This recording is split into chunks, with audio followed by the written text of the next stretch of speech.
Уже анонсирован выход убийцы iPhone, то бишь смартфона Илона Маска, а ты до сих пор не знаешь о всех его фишках? Сейчас все расскажу в нашей рубрике «Будь в теме». Ну и конечно же про подписку не забываем. И я сегодня играл в Call of Duty в районе Амазонки. Если вы это от кого-то услышите, вероятнее всего первая мысль будет: нормально все? Нормально, говорю, все. Однако исполнение такого трюка с предстоящим гаджетом будет вполне возможно. Для этого владельцам Tesla Model P нужно будет подключаться к спутниковой сети Starlink, что они смогут сделать без каких-либо проблем, с вас даже не будут взимать дополнительные платы. Что, конечно же, хорошо.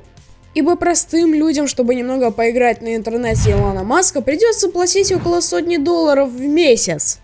Чем же обуславливается такая фишка и зачем она вообще нужна? Для наглядного сравнения, задержка обычного спутника варьируется в пределах сотни, а то и 500 миллисекунд. У Starlink таких проблем нет. Средняя задержка в 5 раз меньше, то есть 60 миллисекунд. На данный момент в космосе находится около 2000 спутников компании Starlink. Когда же Илон хочет воссоздать сеть из 13 тысяч спутников, а когда наступит завершение так называемой первой фазы, скорость спутникового интернета возрастет в 4 раза. Что сможет противопоставить этому Apple, можно только догадываться, так как одна фишка будет просто потрясающей. И чтобы ее не пропустить, нужно досмотреть ролик до конца. Лично свое мнение по этому поводу можешь написать в комментариях. Ну а мы двигаемся дальше. Сколько же тестов на прочность Nokia 3310 я успел повидать на просторах Ютуба? Это я к чему? Определенную конкуренцию составит для старичка новый флагман, так как его корпус сделан из, если уж не самого прочного, то одного из самых прочных металлов – титана. Блогеры, готовьте денежки, ибо Илон Маск знает, на что вы готовы пойти ради заветного контента. Все эти утверждения звучат как бред бабок около твоего подъезда. Однако здешние характеристики порадуют своих владельцев. Впихнуть сюда один из самых мощных процессоров от Qualcomm, Snapdragon 854, не проблема. Давайте немного отвлечемся. Помните до более знакомую ситуацию, когда вы гуляли по городу или просто открываете мегаячики с друзьями на перемене, и бац, зарядка ровно на нуле, а злая училка не даст немного подзарядить, если есть поблизости какая-либо розетка. Не проблема. Особенно если вы сидите около окна, ведь благо, желание Илона сделать не только продаваемый, а еще и офигенный телефон, тут как тут.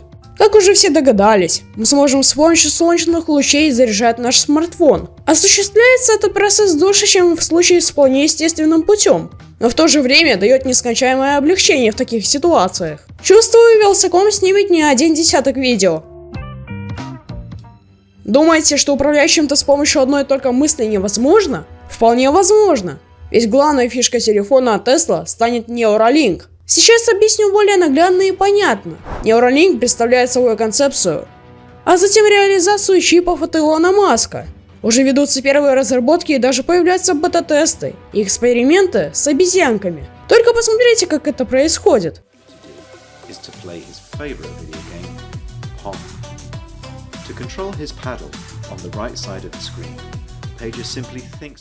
В ваш мозг вживляется чип размером в пару монет, который сможет улавливать импульсы нейронных сетей, то бишь мысли, и на основе них взаимодействовать с техникой. Конкретнее про Neuralink я расскажу в видео по подсказке. Технология станет доступной в недалеком будущем, но явно не каждый человек сумеет себе вживить чип. Особенно любители теории заговора. Тем не менее, вещь будет крутая и достойная. Стопэ, братух! Ты думала, видео закончилось? Да с чего ты взял вообще? Давай-ка уж создадим и будем продолжать традицию. В конце каждого видео я буду уделять 1 минуту всем любимым анекдотам. Если ты хочешь, чтобы твой оригинальный анекдот попал в видео, так чего ты ждешь? Пиши в комментарии, ну а мы приступим. Курица снесла 5-килограммовое яйцо. И тут же стали расспрашивать ее журналисты. Как вам это удалось? Секрет. А какие планы на будущее? Снести 7-килограммовое яйцо. И тут же к петуху все побрели. И спрашивают, как вам это удалось? Секрет. А какие планы на будущее? Набить морду страусу.